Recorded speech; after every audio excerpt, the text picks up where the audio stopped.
یہ سوال کہ جب وہ پردہ غیبت میں ہے تو انسانیت کی ہدایت کیسے کر رہے ہیں؟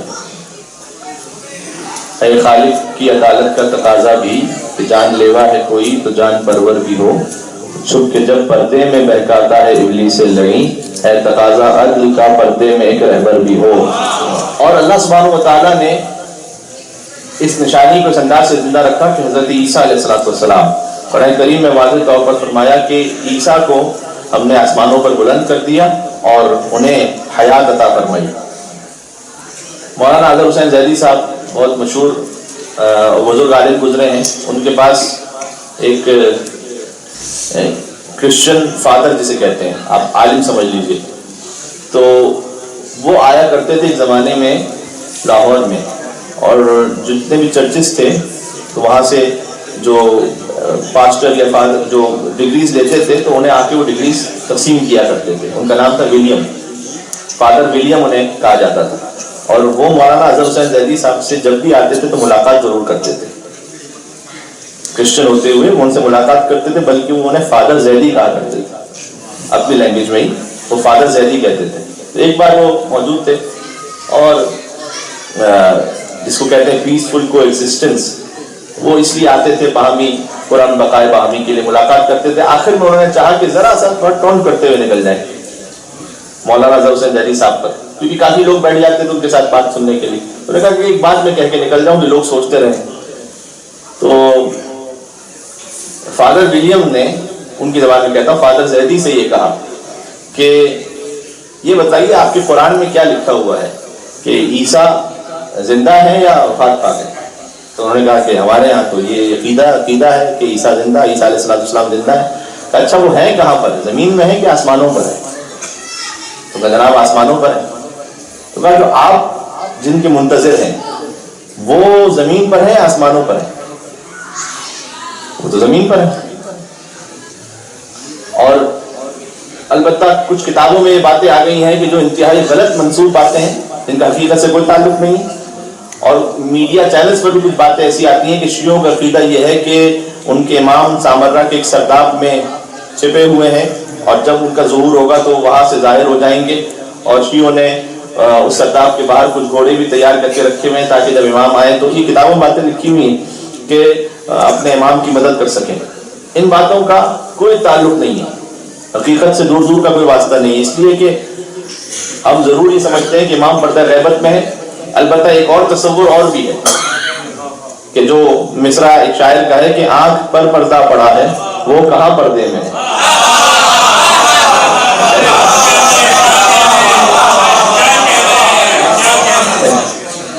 تو وہ آنکھ پر جو گناہوں کا پردہ ہے اور خطاؤں کا اور معصیتوں کا جو پردہ ہے، وہ اگر پردہ ہٹ جائے تو وہ تو نور روشن، وہ تو ہمارے سامنے موجود ہے۔ لیکن یہ کہ اگر ایک کنونشنل بات لی جائے کہ وہ پردہ غیبت میں ہے تو جی ضرور وہ پردہ غیبت میں ہمارا ایمان اور عقیدہ ہے، لیکن اس کا ہرگز یہ مطلب نہیں ہے کہ ایک جگہ یعنی انہیں کسی سرداب میں شیعوں کے عقیدے کے مطابق محدود کر دیا گیا ہے۔ اس عقیدے کا ہم سے کوئی تعلق نہیں ہے، وہ جامد نہیں ہے بلکہ وہ فعال اور متحرک ہے، اور ساتھ ہی ساتھ وہ مختلف مومنین سے ملاقات کرتے ہیں، زائرین سے ملاقات کرتے ہیں، حج میں شرکت فرماتے ہیں، اور دوسرے امور امام زمانہ علیہ السلام کے ذریعے سے طے پاتے ہیں۔ یہ ساری باتیں اپنے مقام پر ہیں، بلکہ میرے پاس وقت نہیں ہے لیکن اس بات میں چاہتا ہوں یہ نقطہ بھی پہنچ جائے کہ غیبت کی بھی دو قسمیں، ایک ہے شخص کی غیبت اور ایک ہے شخصیت کی غیبت۔ یہ نقوش عصمت میں بھی علامہ ذیشان حضرت جوادی صاحب نے سے لکھا ہے۔ ایک ہے شخص کی غیبت، ایک ہے شخصیت کی غیبت۔ شخص کی غیبت کا مطلب کیا ہے کہ جو سامنے خود ذات ہے وہ موجود نہ ہو، غائب ہو، شخص غائب ہے۔ ایک مرتبہ یہ کہ نہیں وہ شخص ہمارے درمیان کہیں ہے، اس کی شخصیت پردہ غیبت میں ہے۔ چھوٹے بچوں کے لیے مثال دوں، یہاں پر اتنے مومنین تشریف فرما، اب تو میں آہستہ آہستہ پہچاننے لگا ہوں، لیکن مثال کے طور پر آپ میں سے ڈاکٹرز بھی ہیں، آپ میں سے بعض لائرز بھی ہوں گے، اسٹوڈنٹس بھی ہیں، دوسرے مومنین بھی۔ سوال، آپ شخصاً جب سامنے ہیں تو آپ از حیث شخص تو غیبت میں نہیں ہے نا میرے لیے، لیکن آپ کی شخصیت غیبت میں ہے میرے لیے. بات پہنچ رہی ہے؟ اس لیے کہ مجھے نہیں معلوم کہ آپ کی شخصیت کیا ہے. آپ بزنس مین ہیں، آپ جاب کرتے ہیں، آپ ڈاکٹر ہیں، آپ انجینئر ہیں، کیا ہے مجھے نہیں معلوم. امام علیہ السلام از حیث شخص پردہ غیبت میں نہیں، ان کی شخصیت در حقیقت پردہ غیبت میں ہے. یعنی یہ کہ امام علیہ السلام اگر شخصاً غیبت میں ہو تو پھر کسی سے ملاقات نہ کریں. نہیں، ان کی ملاقات بھی ہوتی ہے، وہ محفلوں میں بھی آتے ہیں، وہ مجالس میں بھی آتے ہیں. کتنے ہی واقعات ہیں جب جلوس اذاں میں سید مہدی بحر العلوم جیسے بڑے عالم کہ جنہیں امام زمانہ نے ایک خاص امتیاز دیا تھا کہ وہ جب چاہتے تھے اپنی مرضی سے امام زمانہ سے ملاقات کرتے تھے، اور وہ گزر رہے تھے اور انہوں نے ابا قبا اور امامہ جو ان کا لباس تھا وہ پہنا ہوا تھا. عاشور کا جلوس تھا، وہی تویرج کا دستہ جو آج تویرج کا دستہ بہت مشہور ہے کہ جو سینکڑوں ہزاروں بلکہ لاکھوں کی تعداد میں دوڑتے ہوئے آتے ہیں اور ابد واللہ یا زہرا ما ننسا حسینہ کہتے ہوئے عاشور کے دن امام حسین کے حرم میں داخل ہوتے ہیں. السلام علیکم یا ابا عبداللہ کہتے ہوئے بین الحرمین جا کر غازی عباس علیہ السلام کے حرم مطہر میں داخل ہو کر وہاں سے باہر آ جاتے ہیں. یہی ان کا پرسہ ہوتا ہے. کل جو ہزاروں کلومیٹر دور سے اور سینکڑوں کلومیٹر دور سے بھی چل کے کتنے مومنین تشریف لاتے ہیں اور ایک سلام کی خاطر کہ السلام علیکم یا ابا عبداللہ. تو اس تویرج کے دستے کو یہ جو شہرت ملی آج، تویرج ایک علاقے کا نام ہے. پہلے اس علاقے کے مومنین ہر ایک کا اپنا ایک دستہ ہوتا تھا، جیسے ہمارے یہاں طریقہ کار ہے ہمارے جلوسوں میں. سید مہدی بحر العلوم اس جلوس میں موجود تھے اور وہ ماتمیوں کے ساتھ چل رہے تھے. ایک مرتبہ لوگوں نے دیکھا کہ دفعتاً انہوں نے اپنی ابا کو اتار دیا، سید مہدی نے اپنا امامہ بھی اتار دیا، اور بالکل جہاں ماتم ہو رہا تھا وہاں ماتمیوں کے درمیان کھڑے ہو کر انہوں نے ماتم شروع کیا. عاشور کا دن تھا. تو کسی نے ان سے آ کر کہا کہ آپ کی شخصیت اور جو آپ کا وقار ہے تو اس انداز سے زیب نہیں دیتا کہ آپ عام لوگوں میں کھڑے ہو کر ایسے ماتم کر رہے ہیں. تو اس وقت انہوں نے جواب دیا کہ میں کیا کروں، میں دیکھ رہا ہوں میرے زمانے کے امام اسی صف میں اور اسی دستے میں کھڑے ہو کر ماتم کر رہے ہیں، یہ میں دیکھ رہا ہوں. آپ غور فرمائیں، اسی آسرے پہ دل بے قرار زندہ ہے کہ کوئی تو عاشقوں کا امیدوار زندہ ہے، اور غم حسین کو بدت ذرا سنبھل کے کہو ابھی حسین کا ایک سوگوار زندہ ہے. مل کے صلوات بھیجے محمد و آل محمد پر.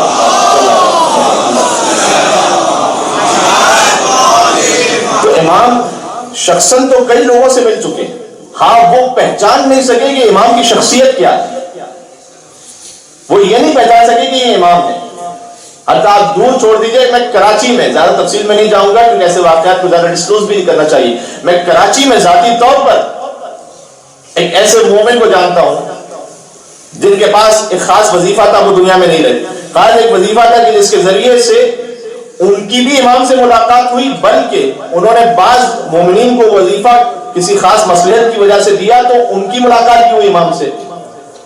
تو جب انہوں نے وہ وظیفہ دیا ایک بندے مومن کو اور وہ وظیفہ کرتے رہے، کچھ دنوں بعد آئے اور آ کر کہا کہ آپ نے جو وظیفہ دیا تھا شاید میرے عمل میں کوئی کمی کوتاہی ہے، میری امام سے ملاقات نہیں ہو پائی. اور انہوں نے کہا کہ میں تجھ سے کہہ رہا ہوں کہ تیری امام سے ملاقات ہوئی ہے، لیکن تو امام کو پہچان نہ سکا اور امام کی معرفت حاصل نہ کر سکا. یعنی امام شخصاً غائب نہیں تھے، امام کی شخصیت تیرے لیے غائب تھی. جب وہ سامنے آئے تو پتہ نہیں کر سکا کہ یہ امام وقت ہے. لہذا ہمارے پاس حدیث میں ہے کہ جب امام کا ظہور ہوگا تو کتنے ہی لوگ یہ کہیں گے کہ ہم نے انہیں دیکھ چکے ہیں ہم. اور ہمارے تو وہ حاضر ناظر ہمارے درمیان متحرک ہے. اور اگر یہ تصور آ جائے، آپ یقین فرمائیے، میں ایک چھوٹی سی مثال دوں. اگر یہ کسی کو یقین ہونا کہ جو ویڈیو کیمرہ لگا ہوا ہے یہ مستقل اس کی طرف ہے اور جو باہر مومنین تشریف فرما ہے اور جگہوں پر یہ ویڈیو جا بھی رہی ہے اور یہ انٹرنیٹ پہ بھی اپلوڈ ہوگی، اگر آپ کو یقین ہو جائے کہ یہ مستقل میری طرف ہے، آپ کے بیٹھنے کا انداز ابھی ایک لمحے میں بدل جائے گا. میں صحیح کہہ رہا ہوں؟ اگر کوئی تصور کر سکے کہ میں لمحہ و لمحہ خدا کی حجت قائم آل محمد کی نگاہوں کے سامنے ہوں، یہ مستورات کے لیے جملہ، تو پھر کیا ان کے لیے فرق رہے گا کہ امام بارگاہ میں حجاب کریں اور شاپنگ سینٹر میں حجاب نہ کریں؟ کیونکہ امام بارگاہ میں فقط امام دیکھ رہے تھے، وہاں باہر نہیں دیکھ رہے تھے. تو لمحہ و لمحہ جو تصور کر سکے اور اس سے بڑھ کے تصور کر سکیں کہ بیوم نہیں رزق الورا وبوجودہ ثبتت الارض والسماء، جتنا مجھے رزق مل رہا ہے وہ فرزند زہرا کا صدقہ ہے. یہ اگر تصور ہو سکے تو وہ یہ سوچے گا کہ اگر میں کہیں کسی کے یہاں جب جاب کرتے ہیں تو اگر باس تھوڑا سا فیور کر دے تو پھر بڑا احترام کرتے ہیں اس کا کہ اس نے میری کچھ معاملات میں فیور کی تھی، جبکہ وہ آپ کو براہ راست کچھ دے نہیں رہا. ٹھیک ہے، آپ تو ایک محنت کر رہے ہیں اور اس کا صلہ پا رہے ہیں جس کے صدقے میں واقع مل رہا ہو، تو یہ یقین ہو جائے کہ اس حجت دورہ کے صدقے میں مجھے رزق مل رہا ہے. تو کیا کبھی اس کو ناراض کرنے کا تصور کر پائیں گے کہ جو مجھے لمحہ بہ لمحہ عطا کر رہے ہیں. ٹھیک ہے، یہ کچھ باتیں ہیں جو ضروری ہیں، میں چاہتا تھا کہ بس یہ باتیں 2-4 منٹ میں پہنچ جائیں. بات جو اصل بات تھی وہاں سے تھوڑا سا اور آگے بڑھ گئی کہ اب آپ غور فرمائیے کہ جب امام زمین پر ہے تو آپ شاید بھول گئے، مجھے یاد ہے فادر ولیم اور فادر زید، انہوں نے پوچھا کہ آپ کے امام کہاں ہیں؟ کہا آپ ہمارے عیسیٰ تو آپ کہہ رہے ہیں آسمانوں پر، آپ کے امام کہاں ہیں؟ اب یہ جو ماشاءاللہ میرے نعرہ لگانے والے بھائی سارے اور جواب دینے والے، کچھ باتیں تو سب کے لیے بھی کرنی پڑتی ہے نا، ورنہ تو میری ہال خالی ہو جائے گا اس طرح سے. اور سبھی مولائی ہیں، ہر ایک کے انداز مختلف ہوتا ہے اس کے اظہار کا.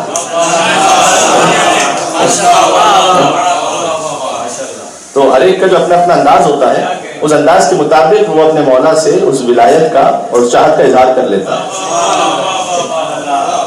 تو اس لیے اب جو یہ انداز ہے جو مجھے پسند ہے ذاتی طور پر، اور آپ نے خود دیکھا ہے کہ میں خود نعرہ حیدری کہہ دیتا ہوں اس لیے کہ یا علی کہنا بھی عبادت ہے.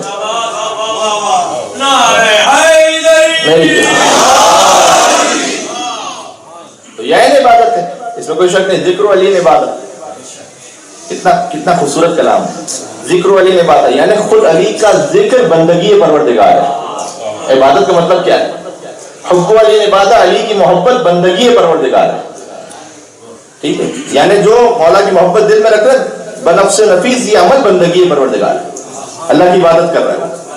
اور ہمارے تو اٹھتے ہوئے فادر زیدی نے فادر ولیم نے مولانا زیدی صاحب میں یوں کہتا ہوں ان پر ٹون کیا تھوڑا سا. دیکھیے اب ہمارے عیسیٰ تو ہو گئے آسمانوں پر اور آپ کے جو امام ہیں وہ زمین پر، تو پھر افضل تو ظاہر وہی ہوا کہ جو آسمانوں پر ہے، آپ کے امام تو زمینوں پر ہے. اب جیسا سوال تھا تو مولانا اعظم حسین ندوی صاحب نے ویسے ہی جواب دیا. اب چونکہ وہ اٹھ رہے تھے بالکل جاتے انہوں نے جملہ کہہ دیا. مولانا اعظم صاحب نے کہا کہ نہیں آپ سمجھے نہیں، میرے ساتھ رہیے گا. کہ اصل میں جب اللہ نے فضیلتوں کا ترازو رکھا تو جب اللہ نے فضیلتوں کا، میں جملہ مکمل کر دوں مجمع تقریباً پہنچ گیا، جب فضیلتوں کا میزان رکھا تو ایک طرف حضرت مہدی کو رکھا، ایک طرف حضرت عیسیٰ کو رکھا. اب مہدی کی فضیلت کا بنرا اتنا جھک جائے کہ عیسیٰ کی فضیلت کا بنرا آسمانوں تک پہنچ جائے. محمد